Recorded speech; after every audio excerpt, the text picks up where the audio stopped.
Man, I've been up since about 6 this morning, getting at it.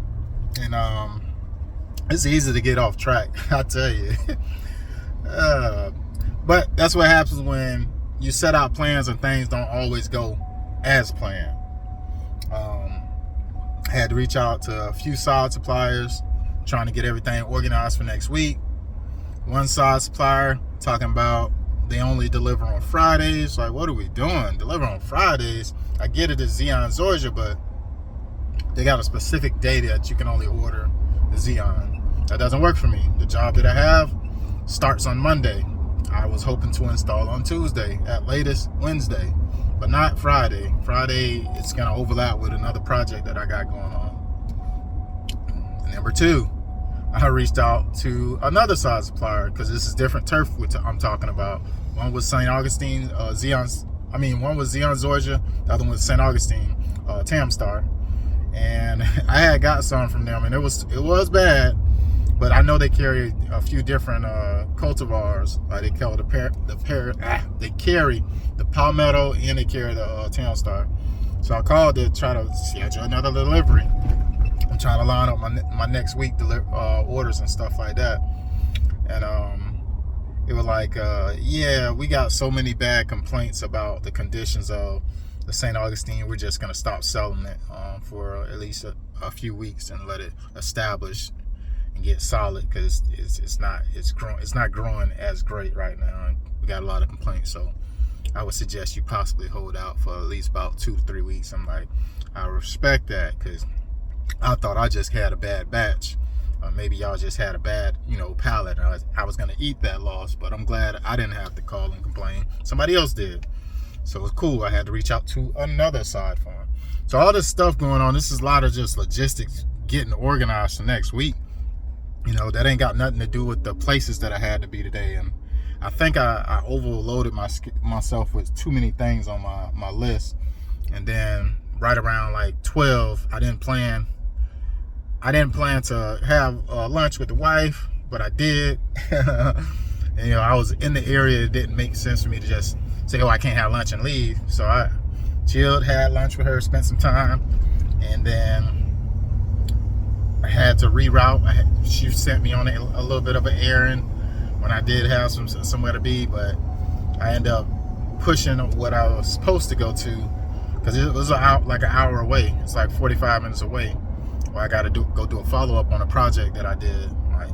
And it just was inconvenient, so I was like, no, I'm gonna just put this on a day where I don't have nothing going on around the city, because I can hit a lot of these places that I need to be pretty quick if I just stay local on this side. So that's what I decided to do. I had to push my follow-up with the loan that I'm trying to get on track, and push that off till Friday.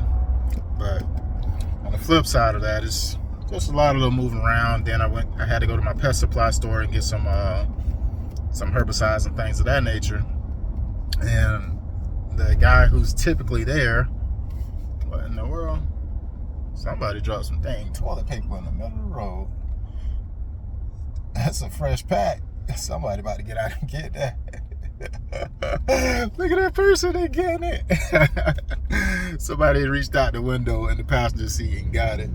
That's a brand new pack of toilet paper. Hey, can't let nothing go to waste right here. It was in the middle of the road. I almost ran it over. But so got a little bit off track. Had to go pick up some herbicides, and they couldn't scan the product that they had. It was like 4 or 5 different SKUs that they just could not scan. There was some common products that I was trying to get. So that was a little bit of a bust. I told them, hey man, I'm gonna have to come back another day. I was able to purchase like 2 of them, but I was trying to get like 5 different products to kind of make sure I have other things in my arsenal to use without having to go back to the store. So I grabbed 2.5 gallons, got me some change up and some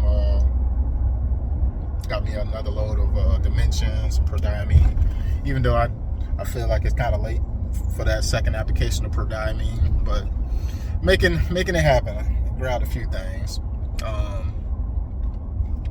but yeah, had a plan. Y'all got a plan until we get punched in the face.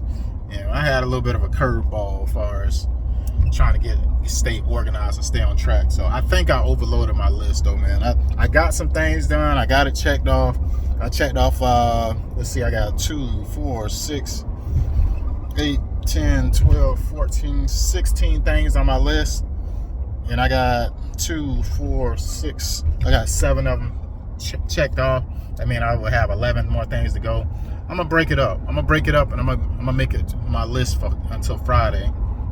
Because as of right now, I got my schedule booked out to where I don't have any consultations tomorrow, because I feel like it's hard to get those estimates sent out when you got other obligations, as far as got to be to another property to do another estimate, and then you got to crunch the numbers for that one as well. I got well over 15 different quotes I need to have sent out. I try to get my estimates out within 24 hours, but I've been struggling lately. So I'm gonna stop taking on these new properties until I get caught up. Slow down to speed up, man. Got to. Otherwise, you'll be out here missing the opportunities. You know, success loves speed. So being able to give these people an answer for the proposals so they can make a decision.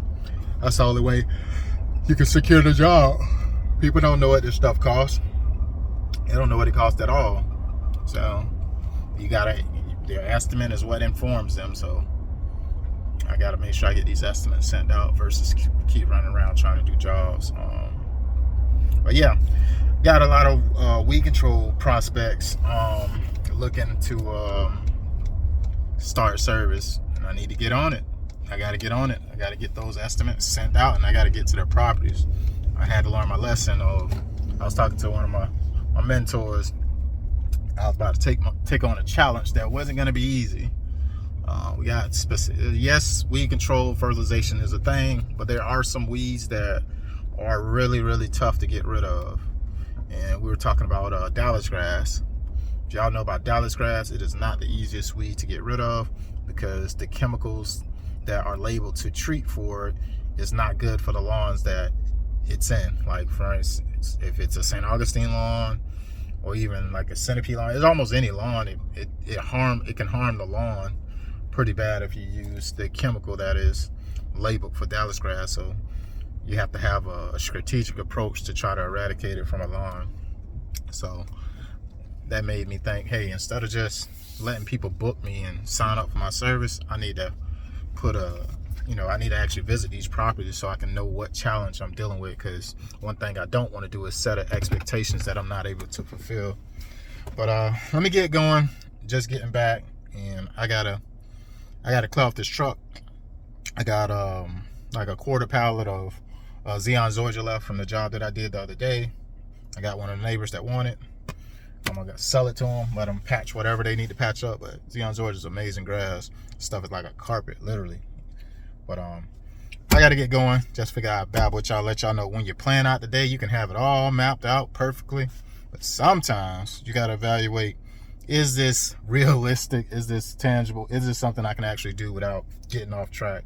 But I think I kind of, threw my own wrench in my own play by not going with my schedule when I was in the area. And I was like, oh no, it was lunchtime. I was like, no, what, just grab lunch with the wife and boom, boom, boom. But after that, I feel like it threw me off track a little bit. And then I had this morning, I installed the St. Augustine on a property that I had to take off, as y'all know, in previous video. And the lawn needs to be irrigated, period. It has to get irrigated for it to take root. And the lady's spigot is broken. And like me, if I'm gonna install your lawn, I don't mind helping you, put together like a mini solution to have it irrigated. Like if you got a water hose, you got a timer, you got the sprinkler heads or impact sprinklers or whatever watering system, I'll help you set it up. No biggie. But if you don't have the watering spigots, you don't have the extra water hose, you don't have, your water spigot is broken, you can't even turn it, you got to use grip pliers, I don't know, we need to reprioritize. So I tried to put the timer on, and right above the timer right where it screws into the faucet or whatever, it leaks. It leaks really bad. So I told her, I was like, you can't leave this on, because the water has to be turned on with the timer on for it to actually turn on and water the lawn, right? But in this situation, being that it's leaking, it would leak all day. It'll leak all day until it turn on the next morning for the lawn to be watered. I said that'll be, a high water bill, so she got to get that fixed. So I had to text her, boom, boom, boom, hey, got to get this fixed, etc., for the lawn to be adequately watered, blah, blah, blah. Gave all the details. She was cool. She said she'll have somebody stop by at 2 o'clock and fix it. So that's out of my hands, and I feel like I did what I was supposed to do, but that lawn will not survive if it's not irrigated properly for the next few weeks, because the temperatures are rising. But anywho, had a curveball of a morning. I did not plan to go there and water no lawn.